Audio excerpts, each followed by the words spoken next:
전 시간을 마치겠습니다. 그리고 최영두 간사님의 요청에 따라 2시 반에 속개하도록 하겠습니다. 이준석 위원님 질의하십시오. 예, 우리 박정원 사장님 몇 가지 현안 여쭙겠습니다. 사실 일반 기업의 사장이라고 하면 명백한 과실이 없으면은 임기가 보장되는 문화 속에서 안정적으로 사업하는 게 중요하다. 공기업이나 공영방송도 마찬가지로 생각하는 동의하십니까? 네, 동의합니다. 그러면 최근에 국회를 통과한 방송법이 사장 교체로 이어질 수 있다는 시각이 있는데 여기에 대해서 동의하십니까? 네, 동의합니다.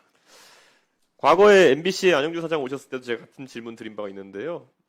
이제 취임 몇 개월이 지났는데 KBS 사장으로서 성과를 낸 부분이 무엇이고 현재 진행 중인 주요 과제가 뭐라고 생각하십니까? 네, 제가 12월에 취임한 이후에 경영 상황이 굉장히 안 좋았습니다. 특히 수신료 분리징수로 인해서 도저히 수신료 수익 감소를 감당해낼 수가 없었는데 김의원 의원님께서 수신료 통합징수 법안을 발의해 주시고 지난 4월 찬성 212명으로 국회 통과됐습니다. 그 부분이 어떻게 보면 상반기에 제가 제일 노력을 했던 부분이고 방송혁신 관련해서는 AI 방송 원년을 선포하고 AI 기술을 도입하고 있습니다.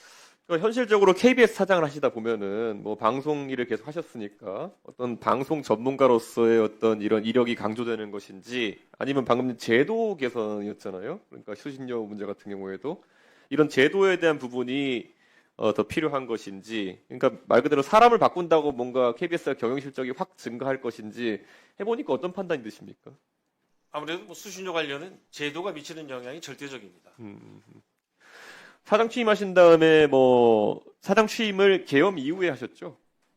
네네. 제가 12월 10일 날 취임했습니다. 상당히 정치적으로 민감한 시기를 이제 사장으로서 보내셨는데 결국에는 그러면 지난 취임 기간 동안에 KBS 보도의 편향성이 문제된 적이 있는 게 있다면 한번 생각나시는 게 있으십니까?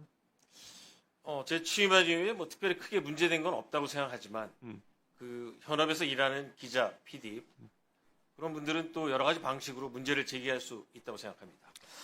최근에 KBS에서 제작했던 공대에 미친 중국, 의대에 미친 한국 요 다큐 같은 경우에는 굉장히 반향을 일으켰고 실제로 이런 것들이 수신료의 가치를 보여준 좋은 사례였다 이렇게 얘기하는데요.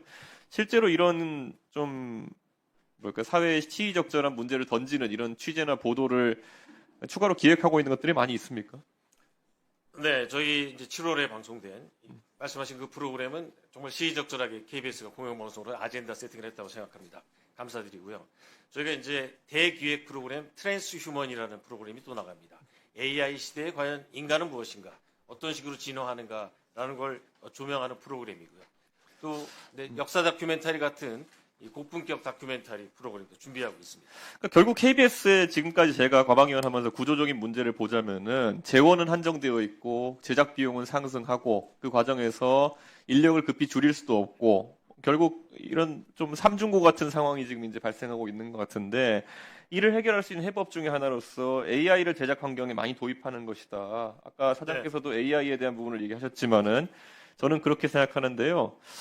KBS 같은 경우에는 예를 들어 저희가 사실 지난 대선에서도 사극 제작이라든지 이런 것들 공영방송으로서 해야 되는 것들에 대해서 이야기했는데 이런 것들이 AI 제작이 하나의 기회가 될 수 있다고 보십니까?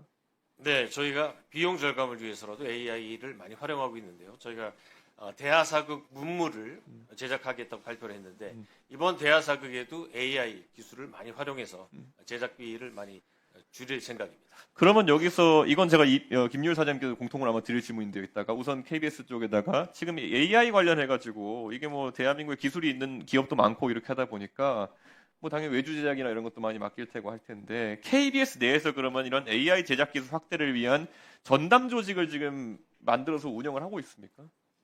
저희가 방송 전문가들은 많은데 사실 AI 전문가는 별로 없습니다. 그래서 AI 기술혁신 자문위원회를 선임했고요. 구체적으로 더 이 제작의 활용도를 높이기 위해서 AI 센터라는 조직을 신설할 것을 추진하고 있습니다. 이게 사실 기존에 있던 인력에 대한 재교육도 중요한 거지만은 방금 사장 말씀하셨던 것처럼 인력의 성격이 완전 다른 인력들을 이제 KBS에 편입시켜야 되는 것일 텐데 그럼 오히려 아무리 재정적으로 지금 여건이 안 된다 하더라도 저는 확장적인 채용 정책, 예를 들어 이런 AI의 밝은 젊은 세대라든지 이런 것에 대한 것을 오히려 국회에 제안하고 그리고 국회는 거기에 따라서 예산을 지원하든지 이런 절차가 있어야 되는 거 아닌가 싶은데 혹시 그런 젊은 세대 중심의 AI 특화 인력들을 채용할 계획 같은 걸 갖고 계십니까? 네, 저희가 이제 4년 만에 처음으로 이제 올해 심사원 공채를 시작했고요. AI 관련 인력도 최대한 많이 AI 관련 인력 보호가 아니라 이제는 선택과 집중인 것 같아요. 지금 우리 전통적으로 미디어 기업에 있어야 된다 생각하는 뭐 촬영 아니면 뭐 PD 뭐 이런 역할 외에도 이제 사실 이게 오히려 하나의 중요한 직군으로 등장해야 되는 게 아닌가 싶은데 그러니까 아직까지도 AI 인력도라고 표현하시는 건 좀 약간 저는 좀 안타까운 측면이 있는 것 같아요. 최대한 네. 많이 확대했으면 좋겠고요. 네. 그 김유일 사장님도 똑같은 질문 한번 드리겠습니다. EDS가 이런 전담 조직을 운영할 것인지 아니면 인력 채용 계획이 있는지 궁금합니다. 전담 조직은 지난 1월에 조직을 해서 예.